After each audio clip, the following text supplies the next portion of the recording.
ప్రస్తుత భారత క్రికెట్ జట్టులో నాణ్యమైన ఆల్రౌండర్ల లోటు కనిపిస్తోంది.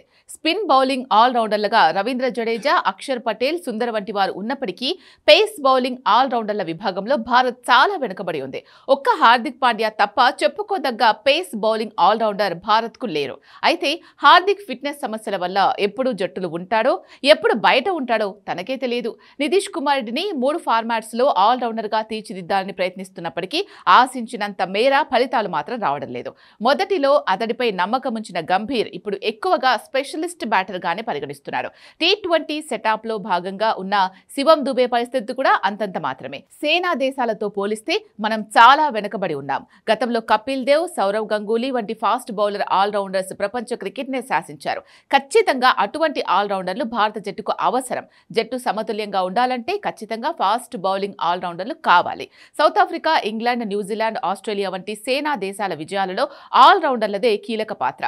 ఒక్క ఆస్ట్రేలియాలోనే Mitchell Marsh, Green, Abbott, Stoinis వంటి అద్భుతమైన పేస్ బౌలింగ్ ఆల్రౌండర్స్ ఉన్నారు. నిజమైన ఫాస్ట్ బౌలింగ్ ఆల్రౌండర్ లేకపోతే జట్టు కూర్పు ఒక పెద్ద సమస్యగా మారుతుంది. టీమిండియా ఇప్పుడు ఇదే సమస్యను ఎదుర్కొంటోంది. ప్రతి మ్యాచ్కు ప్లేయింగ్ 11 ఎంపిక ఒక సమస్యగా మారింది. అదనపు బ్యాటర్ను ఆడిస్తే బౌలింగ్ బలహీనపడుతుంది.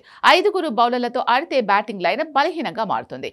ఈ అసమతుల్యత కారణంగానే భారత్ విదేశాల్లో కీలక మ్యాచ్లు, టెస్ట్ సిరీస్లలో ఓడిపోయింది.